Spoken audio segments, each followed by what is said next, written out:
Good afternoon, and it's good evening to some, and it's good morning to others. Welcome to the 8th episode of Safari Talks with African Bush Camps. For those that don't know who I am or new to Safari Talks, my name is Beks Ndlovu. I am the founder and CEO of African Bush Camps, a company that I founded 16 years ago in Zimbabwe, and shortly after that, we went into Botswana and Zambia, and now have a sales and marketing team based out of Cape Town. So we operate in the southern tip of Africa. I'm very excited to welcome you this evening. Thank you for joining us. And just a few updates for you. Since we started our Safari Talk series back in April, we have received overwhelming support and influx of inquiries for more content and a massive show of support from our viewers, including our partners, our agents, and people that have come across us throughout our journey who are very inquisitive about travel. But not only about travel, but just about everything that includes our journeys and how we create and craft these magical experiences for our guests. We're seeing some new changes and precautionary measures being put out in place right across the world in the sort of new normal of COVID-19. And with that, online is taking us through a different course. And our Safari Talk series will remain certainly a dedicated feature in our social media schedule. But the live talks, of course, will take place less regularly in terms of interviews, and we'll promote other dialogue, including conversations with Beks that some of you might be familiar with. For the updates on Safari Talk, that will be episode 9. Please follow African Bush Camp's Facebook and Instagram pages. Subscribe to our YouTube channel, where we have all our recordings if you're unable to make it live. And I'd also like to keep my African Bush Camps LinkedIn followers up to date on developments. You can check it out with us on this platform as well. You may also have noticed that the time slot for this episode being different to previous talks to accommodate our viewers in early time zones and our friends in the SADC region. We shifted the time slot to 4 p.m. Central Africa time. Please feel free to send us feedback on your thoughts and suggestions, comments on timings, so that we can improve this dialogue for all of us. Before we start and before I introduce you to our topic of today, I just want to acknowledge Alistair Kreft of Under the Influence, who's got this magical company based out of Cape Town that supplies all our beverages to all our safari camps, and they sponsor wonderful gifts that we very occasionally hold in terms of raffles and draws during some of these safari talks. If you'd like more about Under the Influence, please visit their website, undertheinfluence.co.za, and follow them on Facebook. You can see their webpage in our banner shortly. Just introducing you to the topic. Obviously, the subject of COVID-19 is a very sort of emotive subject at the moment, and probably one that one has multiple times in one day.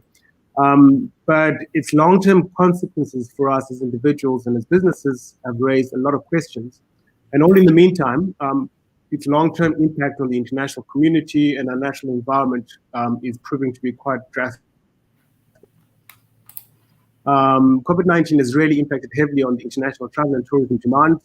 Out of 15 of our camps, with a new one just about to open, we're all in what we call a curl-up position, where we have no guests for 3 months. And it's still speculative at this stage when we'll be able to welcome our first guests into any one of our camps in any one of the 3 countries we operate. The hospitality industry, it's one of the largest employers, and on average, I would say 1 in every 10 is employed in tourism.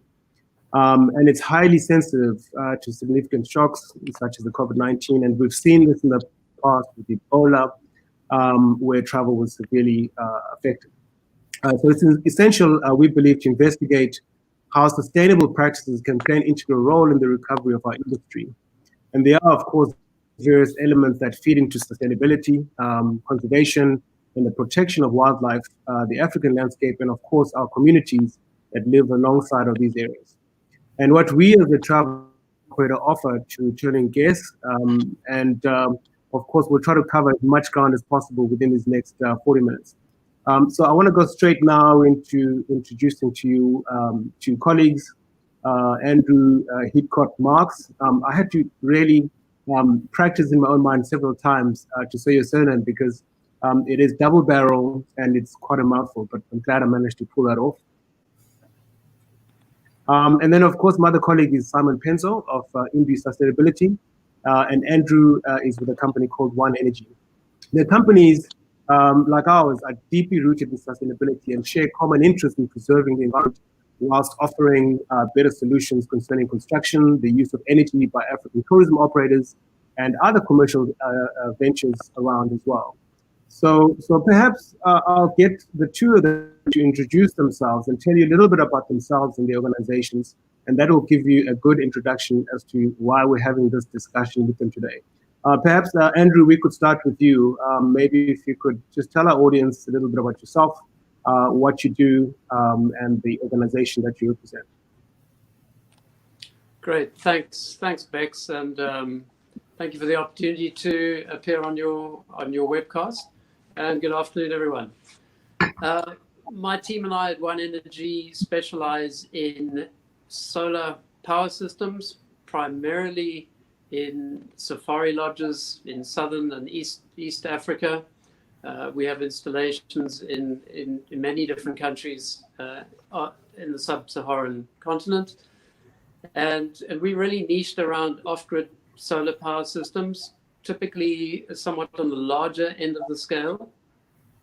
And we couple that with extensive advice and guidance around energy efficiency. We see here an image of some of our projects. That first one was Chief's Camp in the Okavango. This one here is a 400 kilowatt plant at Kidra, which we completed just late last year. And this one is at Cylinder Camp. I'm sure many of you will know these camps or know of these camps. This one at Cylinder Camp is an enormous workshop complex, many different services under a big roof, all covered in solar. And all of these sites we're showing you here have the vast majority of their power supplied directly from solar energy, with a small generator contribution. But just coming back to the efficiency side, a very important part of these systems is helping our clients understand not just how to move to renewable energy, but how to also conserve energy as well. Thanks, Beks. Great. Thank you very much, Andy, and we'll have you tell us a little bit more about that shortly. Simon, would you like to go ahead and maybe introduce yourself and tell us a little bit more about your organization? Sure. Thanks, Beks, and thanks for the opportunity. So just give a bit of background first about myself. I'm a mechanical engineer by training and kind of grown experience through greening assets within the listed property funds and large retailers, and founded Imbue Sustainability to really take an holistic approach on sustainability in the built environment. So we're a consultancy and green building company, and we help to sustainably transform individual buildings or entire portfolios by implementing best suited greening building interventions.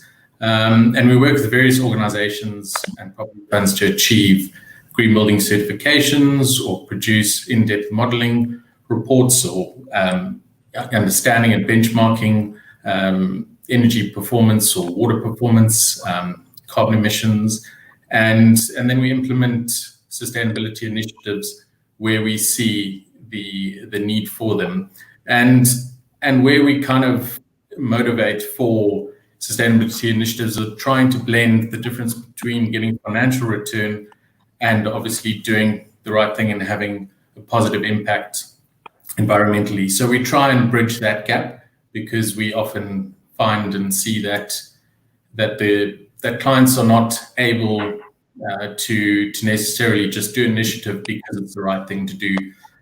So that's the market we play, and we try and bridge that gap. That's great, Simon. I mean, it's really kind of a mind shift, I think. When we started, we did a complete rebuild on Somalisa Camp, which was one of our first camps that we built 16 years ago. And when we rebuilt this in 2013, I think it was, we decided, I mean, it's completely remote, it's in the middle of Wange, and we decided that we were going to go completely off the grid. But with that, also layer on other things like biorock systems, so that we could recycle our water that we use. Wange, to give you context, it's a desert adapted area, and the wildlife, I mean, the water, the rainfall is very little and can't actually carry the wildlife to the extent that we actually pump into water holes. So it's been very important for us to transition from fossil fuels and being able to be really sustainable and off the grid and employ all these other practices, not just in installation, but also the actual practices of how we utilize water, what products we use within our camps that are very light on the environment. And I think it goes without say that the big scratch that we do when we design this project is how much is this going to cost us? And often, it's something that we really need to swallow, but it's a combination of, do we get a return on investment? Does it make sense at some point, or is this really about doing the right thing?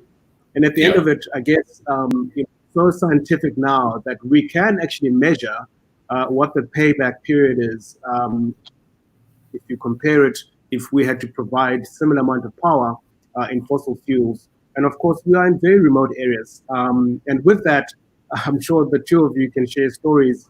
What could be the most challenging thing for you both in installing these very highly sophisticated systems in remote places such as the Okavango Delta, parts of East Africa, as you've had, and it's the same experience that we've had, which is huge big challenges. So maybe Andrew, you can start by telling us what some of your most difficult challenges are in these remote places.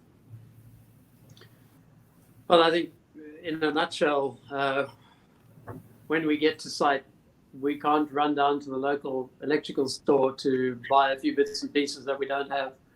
So we have to plan very, very carefully to make sure that when we arrive to install, we've actually done all the planning, all the design, all the assembling of all the appropriate components and materials and so on, so that when we get there, we don't have to charter a plane to bring some small little item from the nearest town. But I think the most important thing is that there are two important aspects for the success, and I'm talking here of solar power systems. They've got to be correctly sized. If they're undersized, you tend to use your backup generator too much, and in fact end up wasting energy by using diesel fuel to charge batteries, which kind of defeats the purpose. Then it's like, what's the point? Why you then start to question what the point is? Exactly. And I just want to add to that, it's so frustrating. It must be very frustrating for you guys, because a guy like me who owns camps comes to you and says, I've got 2 fridges, I've got 1 plus freezer, I've got this gadget. You purpose design for it, gets installed, everything works well for the first month. I get carried away and bring in this gadget, bring in another gadget, and next thing, it blows it out of the water, right? That must be one of the most frustrating things for you guys. And then we yell at you and say it's not working. Beks, you've obviously been there and experienced it from the client perspective. From our perspective as a provider, yes, it is a big challenge to get the sizing right and to make allowances for the fact that energy consumption will grow. And we know from all of our installed sites that consumption does increase over time. There's more and more electrical equipment coming onto these sites. And I think over the last few years, we've seen the addition of air conditioning to that mix, which has a tremendous impact on energy consumption.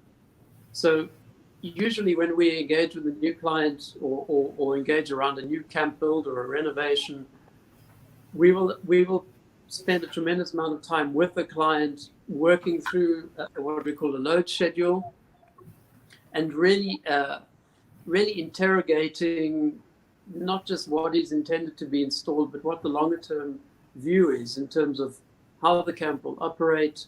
One often neglected part is your staff village is the part of your camp that tends to have 100% occupancy.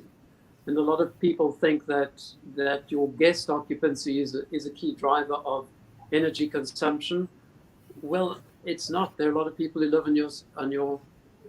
on the property permanently, and they drive energy consumption. So that whole sizing process is so critical because of the very high capital cost of putting in solar. It's no point in just undercapitalizing, and then the marginal cost of upsizing the system later can be prohibitive and not make sense. So I think that's probably the biggest lesson we've learned is to size the system generously and to have a conversation with the client about the capital and the return on investment, which is invariably very good when you're replacing diesel generation. And then I think the last key learning is to use the best equipment, from your solar panels to your inverters and your batteries, but also all the small electrical switchgear. Don't cut any corners on quality. We want these systems to be absolutely reliable and provide to the guests the feeling that, in many lodges they're paying a substantial amount of money to be at the high-end lodges, and they don't want to hear excuses about, oh, we're sorry, the power's out for 10 minutes, we're having a little problem.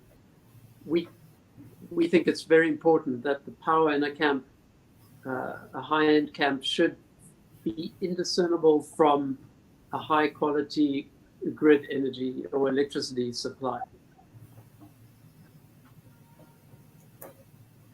Yeah, thanks very much for that, Andy.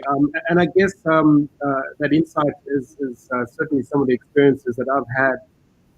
But I guess, Simon, you would speak into that as well, I'm sure. And yeah. Maybe you could tell us if you support the same sort of practice in terms of sizing it up, obviously, correctly, but also making sure they allow for that growth. I'd be interested in knowing if there is a magic formula. Like, how do you allow for growth? Is it 20%? Is it 30% extra that you allow for? Why? So the first thing we also find is to make sure that a facility, that if you just add renewable energy onto a building, onto a camp, it doesn't make it an efficient building or an efficient system. So it's first to break it, have a look and break down where that energy is being used and how it's being used. And firstly, are the practices or the machinery that's installed at the facility efficient to begin with? And then understand that what are the life cycles of those various pieces of equipment. So if, for example, there is air conditioning currently there, it might not be of an energy efficient manner, but it was coming to its end of life in a couple of years' time, then when through a benchmarking exercise, you would understand what the current usage is, and maybe it might go down on that aspect, but then you're looking at adding on an extra kitchen because you're not coping with the demand or the number of guests you're having at that time. So then the energy might grow. So it's understanding the difference of how efficient a building is and where that energy is going, and then aligning that with what are the objectives and the long-term goals of the client. So understanding what is your vision and where it's trying to go with that.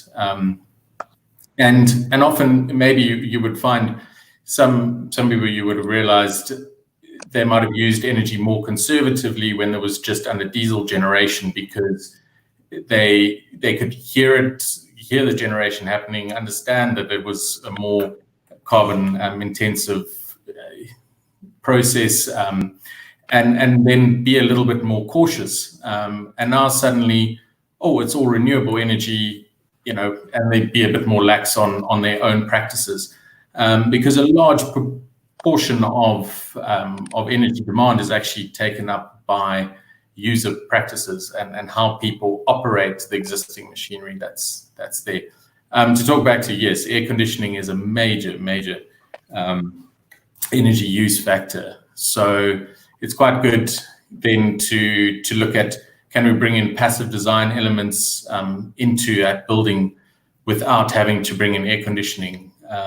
Actually gone through an example of that recently with one of the universities down here in Cape Town, where they're implementing a policy of trying to keep carbon emissions down to a minimum, and going into individual offices and buildings and saying where people are complaining that the indoor environmental quality is not up to scratch, it's too hot, it's too cold, and first seeing what are the other interventions that could take place before putting in air conditioning, which you look at actually relative, the cost is quite low, the capital cost, but the long-term impact of that is huge. Also, we don't really see the instances where once air conditioning is installed for it to be removed altogether and for it to never be there going forward. So I think, yeah, and benchmarking is a little bit of it can be a bit of a black box exercise at times, that there's so many variables that come into it, and it's really digging into understanding what are the patterns and what's making up that feed, and trying to understand what benchmarks would be best to apply, and trying to align that with your own visions going forward, or own clients' visions going forward, to make sure the system sizing is correct. And to also add to what you say, I mean, we've done analysis into cost of generation, even charging batteries through diesel versus through solar. It's just the numbers don't add up when you start running diesel generation in the background to be topping up your batteries. So sometimes you'd rather maybe say, okay, it is fine to spill a bit of energy at times, and to overproduce certain scenarios, so that you have uptime in other times.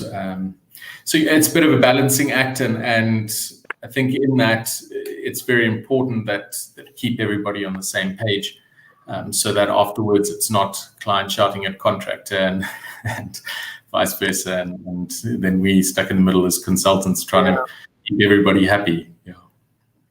And then important to track. Absolutely. So, yeah. No, please carry on.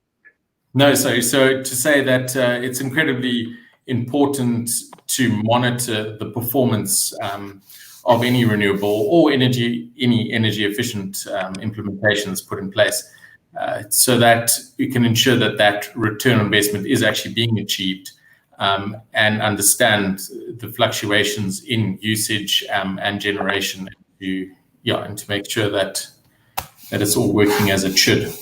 And if it's not, understanding where those shortfalls are.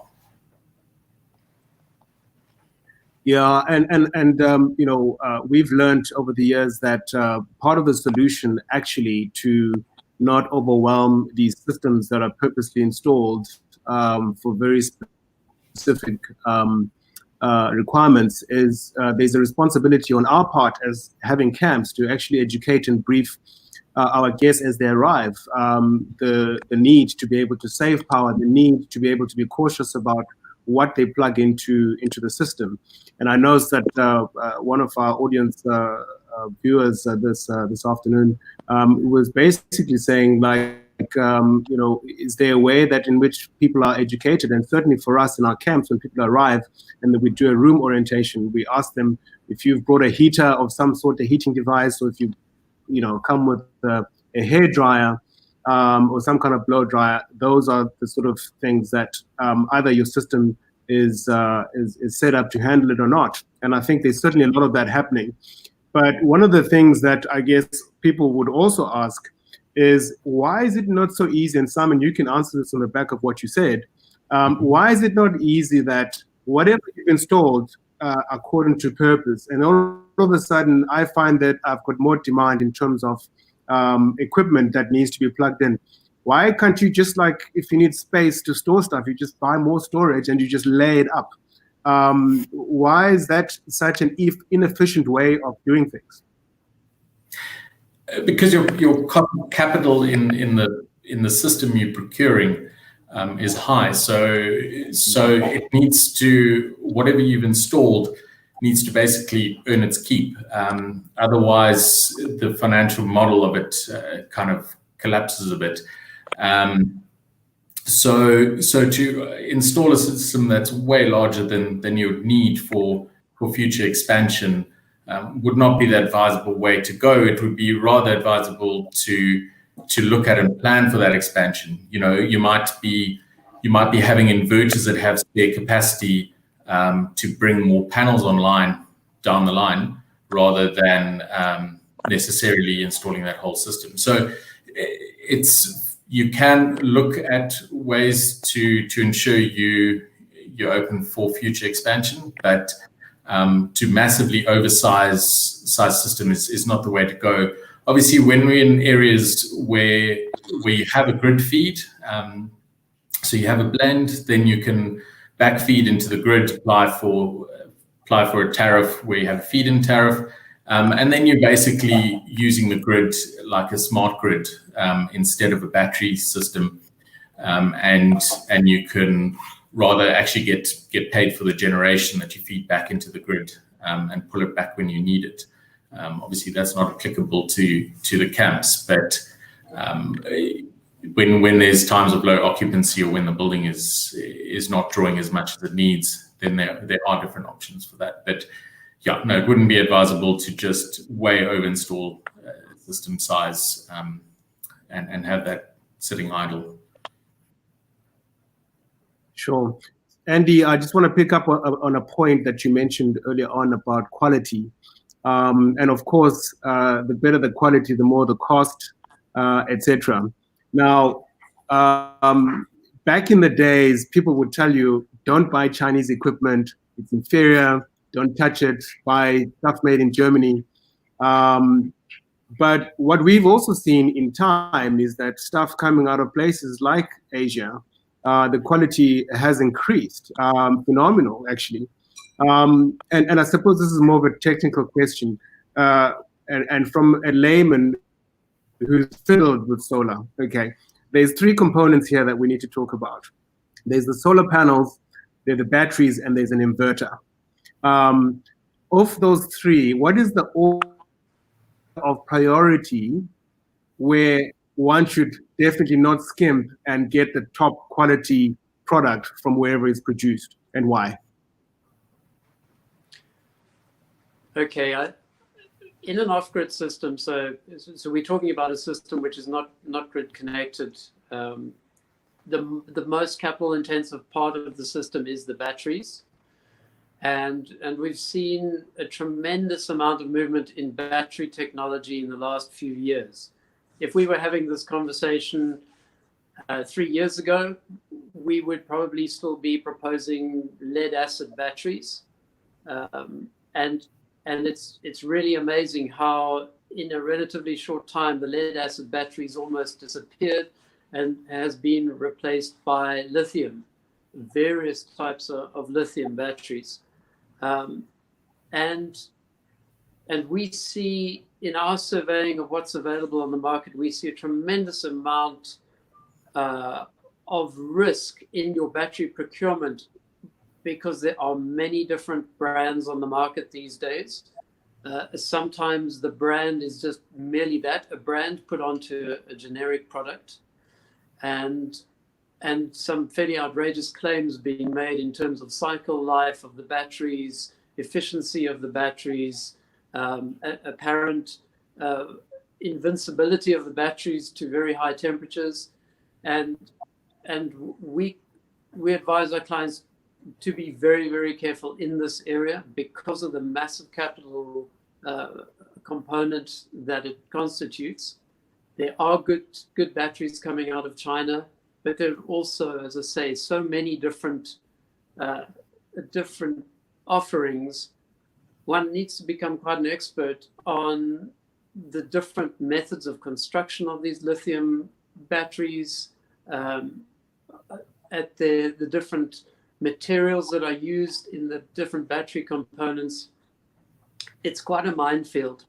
And when you're looking at an off-grid application, where, as I've said, reliability is absolutely key. Also, longevity is key because of that nobody wants to be spending large amounts of money on the expectation that an asset is going to last 10 years and in 4 years it's finished.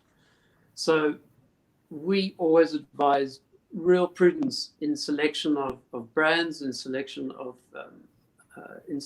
of technologies that are used. I think given the sort of volatility in the battery market, people are taking risks, and some people are going to burn their fingers, I think, in the next few years, as some of these very promising batteries don't quite fulfill the expectations. So always, as I've said, real care needs to be taken in selection of these components. There's some very, very good Chinese inverters now coming onto the market and starting to displace the traditional players out of particularly Germany and Europe. And we're watching that very closely. Solar panels almost invariably come from China these days. It's hard to find a solar panel manufactured in Europe. So, and those solar panels, again, span a vast range of quality, from the very, very best tier 1 panels down to brands nobody's ever heard of. And I think the guiding principle always has to be, do your homework in product selection, look for reputation of the products, look for the financial stability and the track record of the manufacturers. And if it sounds too good to be true, particularly in terms of things like battery cycle life, well, then it probably is. Mm-hmm. Yeah, our first full solar installation was at Somalisa when we did that rebuild in 2013. And it was around then that we started converting our diesel pumps that you would hear thumping away in the wild, where we pump water for the wildlife at the water holes. You would literally be standing or sitting or having a sundowner, beautiful sunset, wildlife around you, and you've got this thumping engine in the background. Over the last 8 years, we've managed to put that behind us, that being a thing of the past now, where we've got this absolutely quiet and serene moment that you're spending at these water holes through the installation of solar at water holes. So really for us, things have really transformed. And I know part of our audience, one of the questions is, which of your camps have you tried and tested these? And I'm proud to say that since 2013, of our areas of remote locations, so all our 3 camps in Hwange, our 4 camps in Manapools, our 3 camps in the Linyanti in Botswana, or 2 camps in Kwai, are all off-the-grid solar installations. And they've worked out brilliantly. With our first one being from 8 years ago, we've hardly had to do any replacement. And so that really speaks into what you were saying earlier on, Andy, about the quality, and Simon, you touched on it about the longevity of how long these things last. We've certainly so far been able to get up to 8 years of our original system.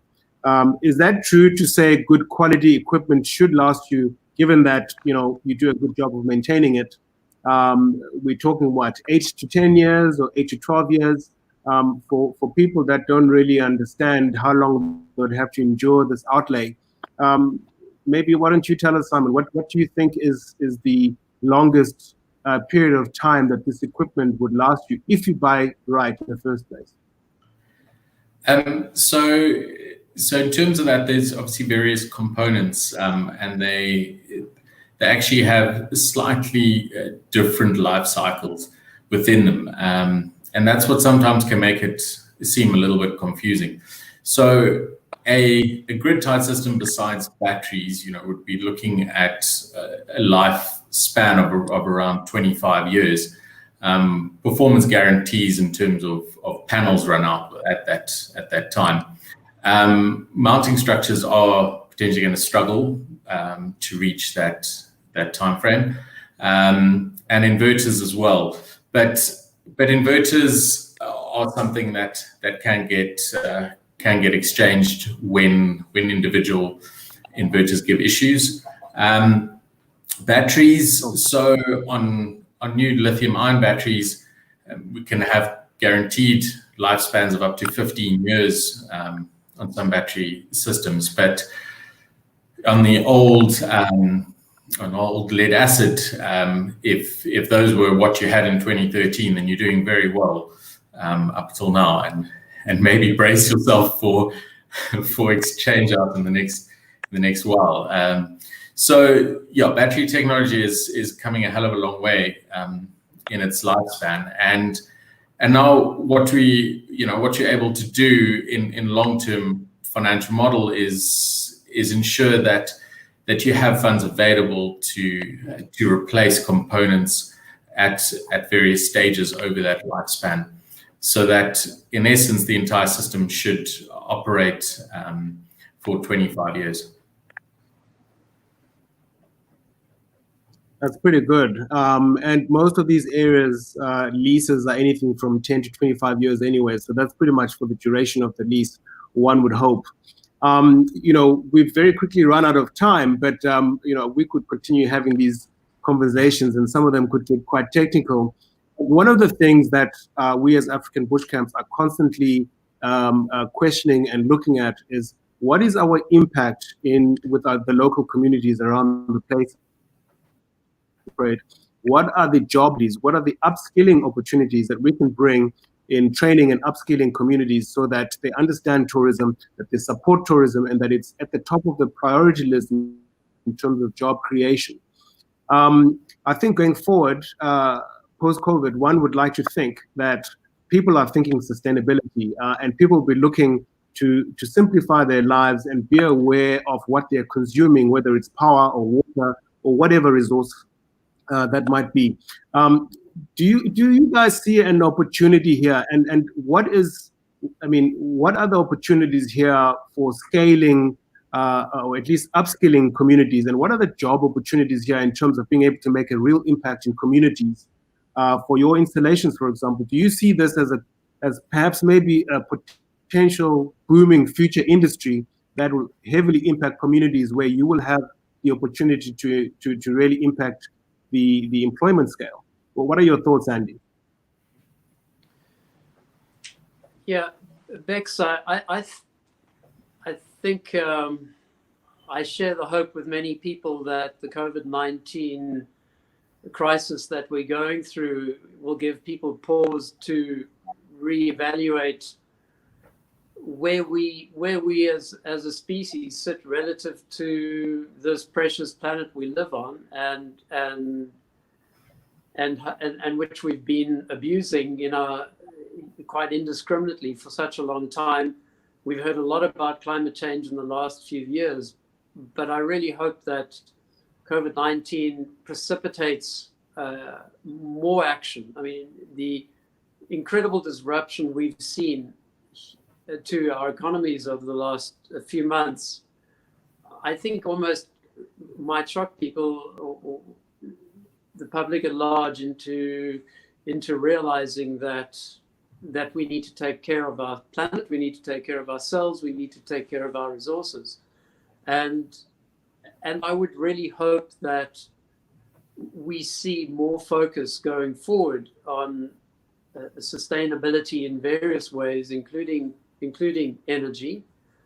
And as Africa as a continent develops and its power requirements increase, there's such exciting changes in renewable energy and have been quite an acceleration over the last just couple of years, both in terms of energy storage and in terms of the productivity and lifespan of solar panels and their efficiency and their ability to withstand heat.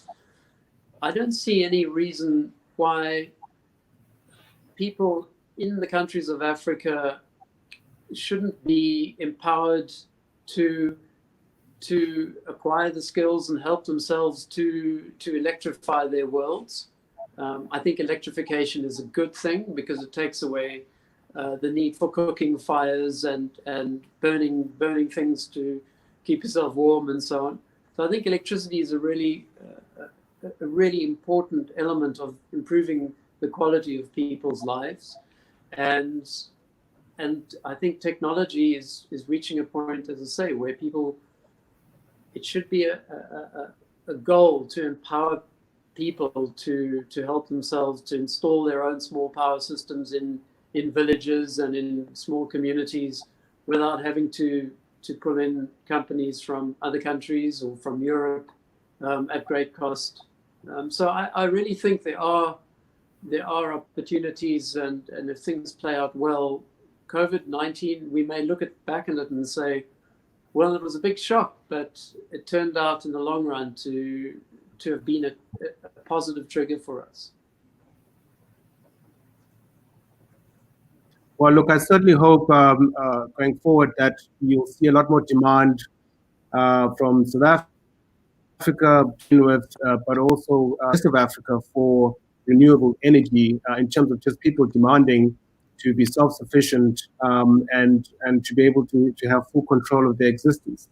I think with growing populations throughout the world, I'm sure you've heard of the shocking statistics of where we might be by 2030, by 2050.